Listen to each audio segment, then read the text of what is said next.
నమస్తే, welcome to story board. ప్రజాస్వామ్యం అనే సౌధం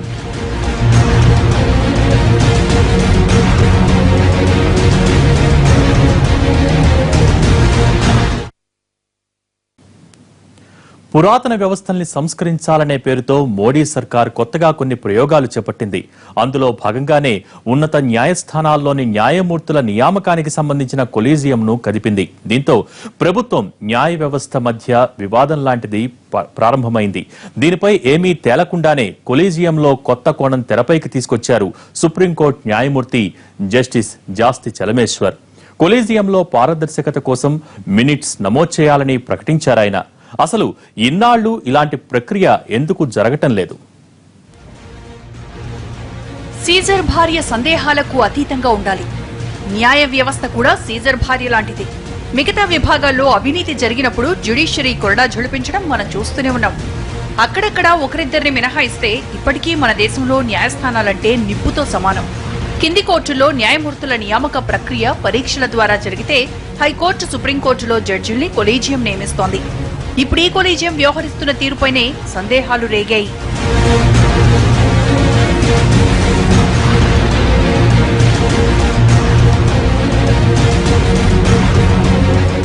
కొలీజియంలో ట్రాన్స్పరెన్సీ లేదు అనేది ప్రధానమైన సమస్య. కొలీజియం అంటే 5 మంది ఉంటారు. 5 మందిలో ఒకరు ఏదన్నా అభ్యంతరం చెప్పితే ఆ అభ్యంతరాన్ని పరిశీలించకుండా పక్కకు నెట్టేస్తున్నదా అనేది చలమేశ్వర గారి వాదన. అది నిజం. 5 మందిలో కింద నుండి హైకోర్టు నుండి లిస్టు పోతుంది. హైకోర్టు నుండి లిస్టు పోయినప్పుడు కొంతమంది మీద రిమార్క్స్ ఉండొచ్చు, లేదా ఇంటెలిజెన్స్ రిపోర్ట్స్ ఉండొచ్చు. ఏదైనా అభ్యంతరాలు లేవనెత్తినారనుకోండి, వాళ్ళని పరిశీలించాలి కదా కొలీజియం. 1993లో సుప్రీంకోర్టు కొలీజియం వ్యవస్థను ఏర్పాటు చేసింది. సుప్రీంకోర్టు ప్రధాన న్యాయమూర్తితో పాటు 5 సీనియర్ న్యాయమూర్తులతో ఏర్పాటైన కమిటీ లాంటిదే కొలీజియం అంటే. హైకోర్టు, సుప్రీంకోర్టు న్యాయమూర్తుల ఎంపిక ప్రక్రియ అంతా కొలీజియమే చేపడుతుంది. కొలీజియం సిఫార్సు చేసిన వారిని రాష్ట్రపతి న్యాయమూర్తులుగా నియమిస్తారు. కొలీజియం ఏర్పడిన తర్వాత ఇటీవలి వరకు ఎలాంటి వివాదాలు లేవు. అయితే మోడీ సర్కారు అధికారంలోకి వచ్చిన తర్వాత కొలీజియం స్థానంలో జాతీయ న్యాయ నియామకాల సంస్థను ఏర్పాటు చేయాలని నిర్ణయించింది. అప్పటి నుంచి కొలీజియం అనే వ్యవస్థపైన జోరుగా చర్చ జరుగుతోంది. అట్లా కాకుండా వేరే విధంగా గవర్నమెంట్ కూడా దీనికి ప్రమేయంగా ఉండాలని చెప్పి కొత్త యాక్ట్ చేస్తే, అది కాన్స్టిట్యూషనల్ అమెండ్మెంట్ ద్వారా చేస్తే దాన్ని కొట్టేశారు సుప్రీంకోర్టు. అంటే ఇప్పుడు as on today collegium system అనండి, జ్యుడిషియల్ సిస్టమ్ ఉంది, జడ్జీలు మాత్రం అపాయింట్కుంటే చేసే పరిస్థితి ఉంది. ప్రపంచంలో ఎక్కడా ఇది లేదు. ఎప్పుడైతే కూడా సుప్రీంకోర్టు ఆఫ్ ఇండియా కానీ, సుప్రీంకోర్టు ఆఫ్ అమెరికా కానీ, లేదా ప్రీ కౌన్సిల్ కానీ, వీటన్నిటిలో ప్రభుత్వానికి, పార్లమెంటుకు లేదా అక్కడ ఉండే సెనేట్కు వాళ్లకు కొంత ప్రమేయం ఉంటుంది. 22 ఏళ్ల నుంచి సుప్రీంకోర్టు, హైకోర్టు న్యాయమూర్తుల నియామకం, బదిలీల వ్యవహారమంతా కొలీజియమే చూస్తోంది. ప్రతి ఏటా దాదాపు 150 మంది న్యాయమూర్తులు పదవీ విరమణ చేస్తున్నారు. వీరి స్థానంలో కొత్త వారిని నియమించేందుకు కొలీజియం అర్హులైన వారి పేర్లను పరిశీలిస్తుంది. సుప్రీంకోర్టు ప్రధాన న్యాయమూర్తితో పాటు మరో 5 సీనియర్ న్యాయమూర్తులు సమావేశమై ఈ ప్రక్రియ అంతా పూర్తి చేస్తారు. పరిశీలనలో ఉన్న పేర్లకు సంబంధించిన వివాదాలు, ఆరోపణలు, ఇతర అంశాలపై కొలీజియం చర్చిస్తుంది. అంతిమంగా ఏకాభిప్రాయం ద్వారా కొంతమందిని ఎంపిక చేస్తుంది. ఇప్పటి వరకు జరుగుతున్న ప్రక్రియ ఇదే. కొలీజియంలో జరిగేది ఎవరికేం జరుగుతుందో, ఎట్లా జరుగుతున్నదో అనేది మనకు తెలియకుండా ఉంది. కొలీజియం వ్యవస్థ కంటే కూడా జస్టిస్ చలమేశ్వర్ గారు లేవనెత్తిన అంశాలను మనం చూస్తే, అక్కడ ఎవరో ఒకరు వచ్చి నేను ఈ పలానా జడ్జిని అపాయింట్ చేస్తున్నాను అని చెప్తే అందరూ సొంత ఆలోచన లేకుండా గొర్రెలుగా పనిచేస్తున్నారనే బాధతో చలమేశ్వర్ గారు వ్యక్తం చేశారు. ఇది బాధ్యత కాదు, ఇది చట్టరీత్యా కాదు, ఇది సామాజికంగా మంచిది కాదు, దేశానికి మంచిది కాదు అని చెప్పి ఆయన ఒక స్పష్టమైన స్టాండ్ తీసుకున్నారు. కొలీజియం గురించి రాజ్యాంగంలో ఎక్కడా ప్రస్తావన లేదు. కనీసం రాజ్యాంగ సవరణల్లోనూ దీని గురించిన సమాచారం లేదు. న్యాయమూర్తులే న్యాయమూర్తుల్ని ఎంపిక చేస్తున్నారన్న విమర్శలు వచ్చాయి. దీంతో ప్రభుత్వం జాతీయ న్యాయ నియామకాల సంస్థ గురించి ప్రస్తావన తీసుకొస్తోంది. యూపీఏ హయాంలోనే దీని గురించి ప్రతిపాదన ఉన్నా మోడీ అధికారం చేపట్టిన తర్వాత ఈ ప్రక్రియను వేగవంతం చేశారు. అయితే ఈ వివాదం సుప్రీంకోర్టుకు చేరడంతో ప్రస్తుతం ఎన్జేఏసీ ఏర్పాటు వ్యవహారం పెండింగ్లో పడింది. అవకతవకలున్నాయి. కొలీజియం సిస్టంలో అపాయింట్ చేసిన జడ్జెస్లో కూడా లోపాలు ఉన్నాయి. కొలీజియం సిస్టమ్ దాని తీరు పర్ఫార్మెన్స్ ఇట్స్ నాట్ లోపాలు ఉన్నాయి అని వాళ్ళు ఒప్పుకున్నారు కదా, వాళ్ళే చెప్పారు, జడ్జిమెంట్లో చెప్పారు, నేను చెప్పింది కాదు, జడ్జిమెంట్లో చెప్పారు వాళ్ళు. ఏది నేషనల్ కమిషన్ యాక్టు కొట్టేస్తూ వాళ్ళే ఇచ్చారు. కొలిజియం సిస్టమ్ అంతా సవ్యంగా లేదు, లోటుపాట్లు ఉన్నాయి, చాలా లోటుపాట్లు ఉన్నాయి, వాటిని సవరించాల్సిన అవసరం ఉన్నది అన్నారు. కొలీజియం నిర్ణయాల్లో పారదర్శకత, జవాబుదారీతనం ఉండాలని, పారదర్శకత లేనందున సమావేశాలకు హాజరు కాలేనంటూ సుప్రీంకోర్టు న్యాయమూర్తి జస్టిస్ జాస్తి చలమేశ్వర్ రాసిన లేఖ న్యాయవర్గాల్లో సంచలనం రేపింది. కొలీజియంలోని 5 సీనియర్ న్యాయమూర్తుల్లో ఒకరైన చలమేశ్వర్ సుప్రీంకోర్టు ప్రధాన న్యాయమూర్తికి లేఖ రాయడంతో కొలీజియం సమావేశం తాత్కాలికంగా ఆగిపోయింది. కొలీజియం భేటీకి సంబంధించిన మినిట్స్ ను రికార్డు చేయాలని, న్యాయమూర్తుల నియామకాలకు, తిరస్కరణకు కారణాలు చెప్పాలని సుప్రీంకోర్టు ప్రధాన న్యాయమూర్తి ఈ దిశగా హామీ ఇస్తే సమావేశాలకు హాజరవుతానని స్పష్టం చేశారాయన. సుప్రీంకోర్టు కొలీజియం అంటే అక్కడ టాప్ 5 జడ్జెస్లో ఒకరైన జస్టిస్ చలమేశ్వర్ గారు నాకు ఈ కొలీజియం వ్యవస్థ పనితీరు నచ్చలేదు అని చెప్పని తన నిరసన వ్యక్తం చేసి ఇది ప్రజలకి, సమాజానికి, న్యాయ వ్యవస్థకి న్యాయం జరుగుతుందా లేదా అని చెప్పని ఒక అనుమానం వ్యక్తం చేస్తూ నేను ఈ కొలీజియం మీటింగులకు నేను పోను అని చెప్పని ఒక నిరసన వ్యక్తం చేశారు.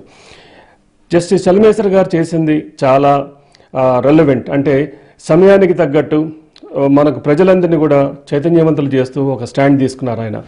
జస్టిస్ చలమేశ్వర్ నిర్ణయాన్ని 3 రిటైర్డ్ ప్రధాన న్యాయమూర్తులు justice Sadasivam, justice RM Lodha, justice KG Balakrishnan గట్టిగా సమర్థిస్తున్నారు. పారదర్శకతతో పాటు ఏకాభిప్రాయంతో న్యాయమూర్తుల్ని నియమించడం ముఖ్యమని అంటున్నారు. తమ హయాంలో కొలీజియంలో ఏకాభిప్రాయానికి ఎలాంటి సమస్య రాలేదన్నారు మాజీ చీఫ్ జస్టిస్ కేజీ బాలకృష్ణన్. ఏకాభిప్రాయం అవసరమే అయినా మినిట్స్ రికార్డు చేసే విషయంలోనూ మాజీ న్యాయమూర్తులు రకరకాల అభిప్రాయాలు వినిపిస్తున్నారు.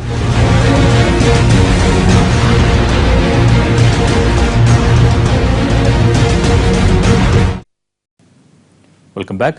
సుప్రీంకోర్టు, హైకోర్టు న్యాయమూర్తుల నియామకాల్లో అవకతవకల ఆరోపణలు, పిటిషన్లు, విచారణలు ఈ మధ్య కాలంలో తరచూ వినిపిస్తున్న మాట. నిప్పు కణికగా ఒకప్పుడు పేరు ప్రఖ్యాతలు ఉన్న న్యాయ వ్యవస్థ కూడా మురికి అంటుకున్న చేదు నిజాన్ని ఎవరూ కాదనలేని పరిస్థితి. బెయిల్ ఇచ్చేందుకు డబ్బులు తీసుకుని అడ్డంగా దొరికి జైలు పాలైన జడ్జిలు మన కళ్ల ముందే ఉన్నారు. లంచాలు తీసుకుని తీర్పులు చెప్పి విచారణలకు గురైన న్యాయమూర్తులు ఉన్నారు. ఇలాంటి పరిస్థితి ఉన్నప్పుడు న్యాయమూర్తుల నియామకాల్లో పారదర్శకత అవసరం లేదా? సుప్రీంకోర్టు జడ్జీలను ప్రధాన న్యాయమూర్తి సలహాతోనూ, హైకోర్టు జడ్జీలను సుప్రీంకోర్టు, హైకోర్టు చీఫ్ జస్టిస్లతో పాటు గవర్నర్ సలహాతో రాష్ట్రపతే నియమిస్తాడు. సీనియర్ న్యాయమూర్తులు కేవలం సలహాదారులు మాత్రమే. అయితే అసలు న్యాయ వ్యవస్థపై రాజకీయ క్రీనీడలు పడకుండా ఉండాలన్న ఉద్దేశంతో కొలీజియం సిస్టమ్ తీసుకొచ్చింది సుప్రీంకోర్టు. జడ్జీల నియామకాల్లో రాజకీయ జోక్యం లేదని సంతోషించేలోగానే కొలీజియంలో సభ్యులపై విమర్శల వెల్లువ మొదలైంది. ఇలాంటి విమర్శలు రాకుండా ఉండాలంటే పారదర్శకత, జవాబుదారీతనం ఉండాలని సూచిస్తున్నారు జస్టిస్ చలమేశ్వర్. కొలీజియంలో పారదర్శకత లేకపోవడం వల్లనే ప్రభుత్వం ఎన్జేఏసీ ఏర్పాటుకు మొగ్గు చూపుతుందనేది మరికొందరు న్యాయమూర్తుల అభిప్రాయం. కొలీజియంలో మెంబరే చెప్తున్నాడు కదా ట్రాన్స్పరెన్సీ లేదని, ఇంక వేరొకరు చెప్పడం ఎందుకు? ప్రశ్నే కొలీజియంలో ఉన్న మెంబరు జస్టిస్ చలమేశ్వర్ గారు కూడా కొలీజియంలో మెంబరు, ఆయనే చెప్తున్నాడు పారదర్శకత లేదు, మినిట్స్ రికార్డ్ చేయరు, 2-3 అనుకొని వస్తారు, వాళ్ళు చెప్పినాక అందరూ తల ఊపుతారు, ఎస్ఆర్ నో అని చెప్పాలి అంతే, వాళ్ళ వ్యూ పాయింట్ చెప్పడానికి అవకాశమే లేదు అని జస్టిస్ చలమేశ్వర్ గారే అంటున్నారు కదా. కొలీజియం సజావుగా నడవడం 2 అంశాలపై ఆధారపడి ఉంది. ఒకటి దాని అధిపతి అయిన చీఫ్ జస్టిస్, రెండోది ఏకాభిప్రాయ సాధనకు జరిగే ప్రయత్నం. న్యాయమూర్తుల ఎంపికపై కొన్ని పేర్ల విషయంలో ఏకాభిప్రాయం రావడానికి కొంత సమయం పడుతుంది. కొలీజియం వద్దకు ఏదైనా పేరు రాకముందే సదరు వ్యక్తుల పుట్టు పూర్వోత్తరాలు, ప్రతిభా పాఠవాలు, సామర్థ్యాలకు సంబంధించిన సమాచారం మొత్తాన్ని సాధ్యమైనన్ని మార్గాల్లో సేకరిస్తారు.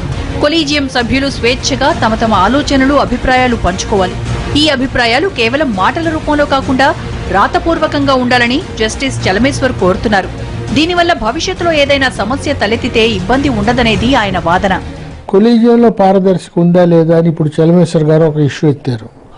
ఆయన చెప్పేది కొంతవరకు సమంజసమే, కానీ ఆయన కూడా దీన్ని ఏ కారణాల వల్ల చేస్తున్నారని అనుకుంటే ఇప్పుడుండే చీఫ్ జస్టిస్ నేను ఆయన పిలిచి అందరితో మాట్లాడే చేస్తాను అని కూడా చెప్తున్నారు. అయినా కూడా ఆయన రికార్డులో పెట్టాలి, రైటింగ్లో పెట్టాలి, మినిట్స్ రికార్డ్ చేయాలి, అంతేగాని ట్రాన్స్పరెన్సీగా ఉండాలనేది చెప్పడం మటుకు ఉద్దేశం మంచిదే. సుప్రీంకోర్టు న్యాయమూర్తులుగా ఎన్నికయ్యే వారిలో ఎక్కువ మంది హైకోర్టుల ప్రధాన న్యాయమూర్తులే. ఎవరైనా హైకోర్టు ప్రధాన న్యాయమూర్తిపై కొలీజియం సభ్యుల్లో ఎవరికైనా ప్రతికూల అభిప్రాయం ఉంటే సమావేశంలో నిష్కర్షగా దానిని వ్యక్తం చేయొచ్చు. కానీ దానిని రికార్డు చేస్తే ఆ ప్రతికూల అభిప్రాయానికి విశ్వసనీయత దక్కుతుంది.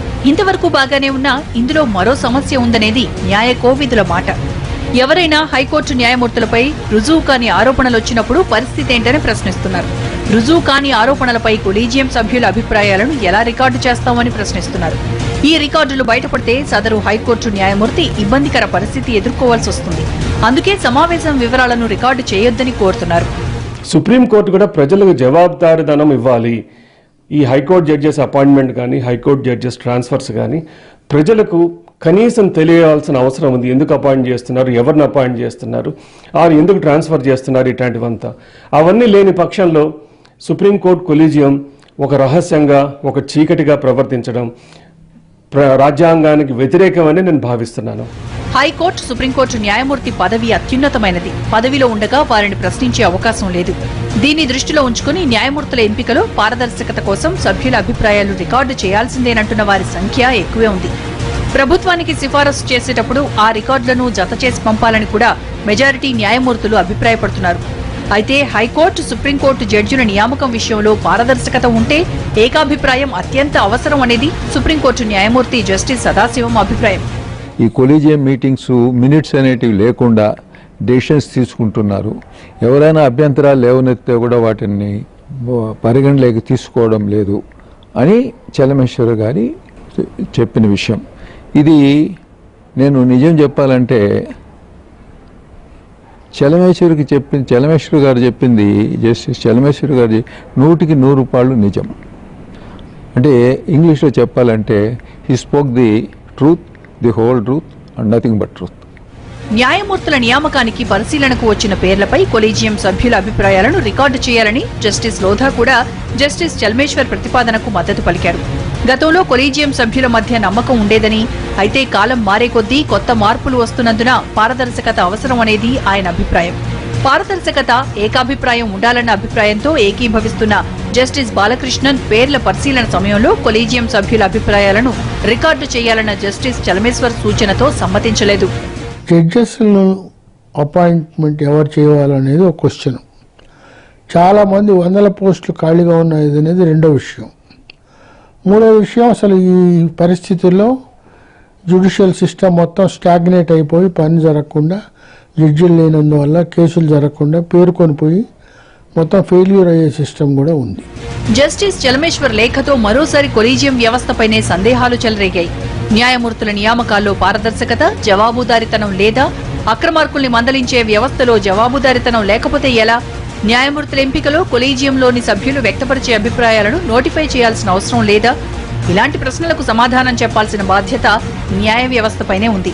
కొలీజియం మినిట్స్ ను భద్రపరచడం వల్ల వచ్చే నష్టమేంటి? సమావేశపు వివరాలను పొందుపరిస్తే న్యాయ వ్యవస్థ ఖ్యాతి మరింత పెరగదా? న్యాయ వ్యవస్థలో సంస్కరణల గురించి మాట్లాడుతున్న వారు సంస్కరణలు అనేవి కొలీజియం స్థాయి నుంచే ప్రారంభం కావాలని కోరుతున్నారు. Welcome back. రూపాయి నాణ్యానికి బొమ్మ బొరుసు ఉన్నట్టే ప్రతి వ్యవస్థలోనూ మంచి చెడు ఉన్నాయి. మిగతా వ్యవస్థల మాట ఎలా ఉన్నా న్యాయ వ్యవస్థలో చెడు పోకడలు సమాజంపై చూపే ప్రభావం అపారం. కొలీజియం వ్యవస్థలో లోపాలు ఉన్న మాట వాస్తవమే కావచ్చు, అంత మాత్రాన దాన్ని రద్దు చేయాలా? కొలీజియంలో లోపాలు ఉన్నాయనే సాకుతో న్యాయమూర్తుల నియామకాల్ని చేతుల్లోకి తీసుకోవాలని భావిస్తోంది కేంద్రం.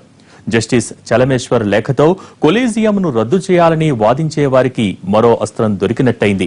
కేంద్రం కోరుకుంటున్నట్టు జాతీయ న్యాయ నియామకాల కమిటీ కార్యరూపం దాలుస్తుందా? కొలీజియంపై ప్రజాస్వామిక వ్యవస్థ అదుపు లేకపోవడంతో న్యాయ వ్యవస్థకు ఎదురులేదన్నట్లు వ్యవహరిస్తున్నారనే ఆరోపణలు వస్తున్నాయి. నిబంధనలను పక్కన పెట్టి కావలసిన వాళ్లను జడ్జీలుగా నియమించుకుంటున్నారనే విమర్శలు కూడా తక్కువేమీ కాదు. పరోక్షంగా రాజకీయ నాయకులు, పార్టీ ప్రభావం కూడా జడ్జీల ఎంపికపై పడుతోందన్న మాటలు వినిపించాయి. దీంతో ఆఖరికి న్యాయమూర్తుల నియామకాలు కూడా సవ్యంగా జరగటం లేదన్న భావనకు బలం చేకూరింది. జస్టిస్ మార్కండేయ కడ్జు చేసిన ఆరోపణలు వ్యవస్థలో లోపాలను బట్టబయలు చేశాయి. 93 వరకు ఈ కొలీజియం అనేది లేదు. 93 వరకు the president in consultation with the chief justice of India should make the appointments అనేది ఉన్నది. 93 వరకు 50 నుంచి 93 అంటే సుమారు 43 సంవత్సరాలు సవ్యంగా జరిగిందని అందరూ ఒప్పుకుంటుంటే కదా. ఏమి సడన్గా ఎందుకు వచ్చింది ఈ అంత కొలిజియం లేక మొత్తం ఈ అధికారం మొత్తం జడ్జెస్ని అపాయింట్ చేసే అధికారం మొత్తం సుప్రీంకోర్టుకే తీసుకోవాల్సిన అవసరం ఏమొచ్చింది? సుప్రీంకోర్టు, హైకోర్టు న్యాయమూర్తుల నియామకాల్లో అవినీతి, అక్రమాలు రాజ్యమేలుతున్నాయన్నది కేంద్ర ప్రభుత్వం వాదన. జడ్జీలను ఎంపిక చేసే కొలీజియం సిస్టమ్ మొత్తం భ్రష్టు పట్టిపోయిందని సర్కారు గట్టిగానే వాదిస్తోంది. ఎంపిక స్థాయిలో మొలిచిన అక్రమాల మొలకలు భవిష్యత్తులో వటవృక్షాలై న్యాయ వ్యవస్థను నాశనం చేస్తాయని పాలకులు పదే పదే ప్రకటనలు చేస్తున్నారు. జడ్జీల నియామకాల్లో అక్రమాలపై కుప్పలు తెప్పలుగా కేసులు నమోదవుతున్న తీరును చూసి వర్రీ అయిన ఎన్డీఏ కొలీజియంపైనే కత్తిదూసింది.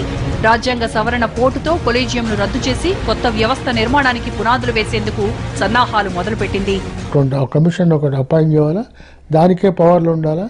వాళ్ళకి ఇంపీచ్మెంట్ ప్రొసీడింగ్స్ అనేది చాలా డిలేడ్ కాబట్టి వేరే విధంగా డిసిప్లినరీ యాక్షన్ తీసుకునేటట్టుంటే ఆ నేషనల్ ఇండిపెండెంట్ జ్యుడిషియల్ కమిషన్ జడ్జిల యొక్క కాండక్ట్ను, జడ్జిల యొక్క బిహేవియర్ను కంట్రోల్ చేయడమే కాకుండా వాళ్ళ అపాయింట్మెంట్స్లో కూడా నిష్పక్షపాతంగా చేసేటట్టు చేస్తూ గవర్నమెంట్కి అసలు ప్రమేయం లేకుండా కాకుండా కొంత ప్రమేయం ఉంటూ అల్టిమేట్గా చీఫ్ జస్టిస్ ఆఫ్ ఇండియా లేదా జ్యుడిషియల్ కమిషన్ అపాయింట్మెంట్ చేస్తే బాగుంటుంది. కొలీజియం స్థానంలో జ్యుడిషియల్ అపాయింట్మెంట్స్ కమిషన్ కు, అందుకు అవసరమైన రాజ్యాంగ సవరణకు బిల్లును కేంద్రం ఇప్పటికే లోక్సభకు తెచ్చింది. కేంద్రం సభలో కొలీజియం రద్దు ప్రతిపాదనలు తెచ్చిన సమయంలోనే పంజాబ్, హర్యానా హైకోర్టు న్యాయమూర్తుల నియామకాలపై 2 ఏళ్ల క్రితం ఓ కేసు విచారణకొచ్చింది. ఈ సందర్భంగా సుప్రీం ప్రధాన న్యాయమూర్తి జస్టిస్ ఆర్ఎం లోధా ఈ కేసు వేసిన పిటిషనర్లపై విరుచుకుపడ్డారు. న్యాయ వ్యవస్థ పరువు తీయడానికే కొలీజియం విఫలమైందంటూ ప్రచారం చేస్తున్నారని మండిపడ్డారు. కొలీజియం వ్యవస్థ విఫలమైతే ఆ పద్ధతిలో నియమితులైన న్యాయమూర్తులు మొత్తం న్యాయ వ్యవస్థే ఫెయిల్ అయినట్లు భావించాలని జస్టిస్ లోధా ఆగ్రహంతో ఉన్నారు. జస్టిస్ లోధా వ్యాఖ్యలు పరోక్షంగా కేంద్ర ప్రభుత్వ వైఖరిపైన విరుచుకుపడ్డట్టేనన్న మాట వినిపించింది. సుప్రీంకోర్టు జడ్జెస్కి దేశంలో న్యాయ వ్యవస్థను నడిపే హక్కు వాళ్లకుంది. అట్లాంటి దాంట్లో ప్రభుత్వం అంటే ఎవరు మనం చూడాల్సింది ఏంటంటే రాజకీయం చొరబడడం సభ్యతేనా, అవసరమా అనేది మనం ఆలోచించాలి. సో ఈ నేపథ్యంలో రాజకీయంగా న్యాయ వ్యవస్థని ప్రభావితం చేసే పరిస్థితులు ఉన్నాయని సుప్రీంకోర్టు జడ్జీలందరూ కూడా భయపడుతున్నారు. సో ఈ నేషనల్ కమిషన్ అనేది కొంచెం ఆలోచించాల్సిన విషయం ఇది. మోడీ సర్కార్ కోరుతున్న బిల్లు చట్టరూపం దాలిస్తే ఇప్పటి వరకు జడ్జీల నియామకాల్లో న్యాయ వ్యవస్థకున్న స్వతంత్రత జారిపోవడం ఖాయం. ఈ వ్యవహారమంతా ప్రభుత్వ ప్రతిపాదిత నేషనల్ జ్యుడిషియల్ అపాయింట్మెంట్స్ కమిటీ చేతుల్లోకి వెళ్లిపోతుంది. కొత్త కొలీజియంలో భారత ప్రధాన న్యాయమూర్తి, 2 సుప్రీంకోర్టు న్యాయమూర్తులు, న్యాయశాఖ మంత్రితో పాటు లోక్సభ ఎంపిక చేసిన 2 ప్రముఖ వ్యక్తులుంటారు. వీరిలో 3 వ్యక్తులు జ్యుడిషియరీతో సంబంధం లేకుండా ప్రభుత్వం ద్వారా ఎంపికైన వాళ్లే. అంటే జడ్జిల నియామకాలలో ప్రభుత్వం సగం వంతు పాత్రను తన చేతుల్లోకి తీసుకుంటోందన్నమాట. ప్రెసిడెంట్ అంటే executive in consultation with the chief justice, ఇద్దరి మధ్య కన్సల్టేషన్స్ ఉన్న తర్వాతనే అపాయింట్. ఇది కాన్స్టిట్యూషన్ పుట్టినప్పటి నుండి జరుగుతున్నది. అంతకు మునుపు కూడా అదే జరిగేది. ప్రపంచంలో ప్రతి దేశంలోనే ఇదే జరుగుతున్నది. జడ్జెస్ అపాయింట్ చేసే సిస్టమ్ ప్రపంచంలో ఇంకెక్కడ, మన దేశంలో తప్ప ఇంకెక్కడ లేదు. ప్రభుత్వం నియమించిన 3 వ్యక్తుల్లో 2 ప్రముఖుల ఎంపికను కూడా అధికార, ప్రతిపక్ష సభ్యులతో కూడిన ఓ కొలీజియం నిర్ణయిస్తుంది. ఇక లోక్సభలో మెజారిటీ ఎవరికుంటే వారికే ఈ 2 వ్యక్తులను ఎంపిక చేసే శక్తి ఉండటం సహజం. న్యాయశాఖ మంత్రి కూడా ఏదో ఒక రాజకీయ పార్టీ నుంచి వచ్చినవాడే అయ్యుంటాడు కాబట్టి జడ్జిల నియామకాల్లో రాజకీయ జోక్యం అనేది జ్యుడిషియరీతో సమానంగా ఉంటుందన్నమాట. ప్రముఖులు ఎంపికయ్యే ఆ 2 సభ్యుల్లో ఒకరిని ఎస్సీ, ఎస్టీ, బీసీలు, మహిళల కేటగిరీల నుంచి తీసుకోవాలని అంటున్నా ఫైనల్ గా వారి నిర్ణయాలు ప్రభుత్వానికి అనుకూలంగా ఉండటం ఖాయం. సుప్రీంకోర్టు కన్సల్టేషన్ మాత్రం కాకుండా సుప్రీంకోర్టు చీఫ్ జస్టిస్ 2, 3 లేదా 4, 5 మంది కొలీజియం జస్టిస్ కలిసి చేసిందే ఫైనల్, అంతేగాని గవర్నమెంట్ సే లేకుండా పోయింది. అంటే సెంట్రల్ గవర్నమెంట్ కానీ స్టేట్ గవర్నమెంట్ కానీ వాళ్ళు ఇచ్చిన పేర్లు వీళ్ళు యాక్సెప్ట్ చేయాల్సిన అవసరం లేదు. అంతేవిధంగా కాలేజియం సజెస్ట్ చేసింది, అంటే ఈ 4, 3, 5 మంది జడ్జీలు సీరియల్గా సుప్రీంకోర్టులో సజెస్ట్ చేసిన పేర్లే వాళ్ళకే జడ్జిషిప్ ఇవ్వడం అనే పద్ధతి మొదలైంది. బీరకాయలో నేతిని, రాజకీయాల్లో నీతిని వెతకడం అజ్ఞానం. ఈ మాటను ప్రపంచంలోనే అతిపెద్ద ప్రజాస్వామ్యమైన మన దేశంలో ఏ పౌరుణ్ణి అడిగినా ఈ మాటను ఒప్పుకుంటాడు. అవినీతిని చీల్చేస్తాం, అక్రమాలను కూల్చేస్తామంటూ నేతలు వీరంగాలు వేస్తే నవ్వుకోవడం తప్ప సగటు భారతీయుడు చేయగలిగిందేమీ లేదు. దేశంలో రాజకీయ వ్యవస్థ మురికి కూపంలో పొర్లుతోందనేది వాస్తవం. అలాంటి వ్యవస్థ అంతో ఇంతో పవిత్రంగా ఉందనుకుంటున్న న్యాయ వ్యవస్థను గంగాజలంతో కడిగేస్తామని చెబితే నమ్మేదెవరు? న్యాయమూర్తుల నియామకం రాజకీయ వ్యవహారంగా మారితే సామాన్యుడికి న్యాయం అనేది అందని పండే.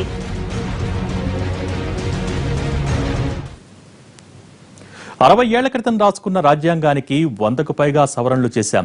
2 దశాబ్దాల క్రితం ఏర్పడ్డ వ్యవస్థలో చిన్న మార్పు చేయలేమా? పారదర్శకత, జవాబుదారీతనం అనేవి ఏ వ్యవస్థకైనా ముఖ్యం. న్యాయ వ్యవస్థకైతే అవే ప్రాణం. కొలీజియం సమావేశపు వివరాలను రికార్డు చేయాలన్న జస్టిస్ చలమేశ్వర్ సూచన న్యాయ వ్యవస్థ గౌరవం పెంచేదే.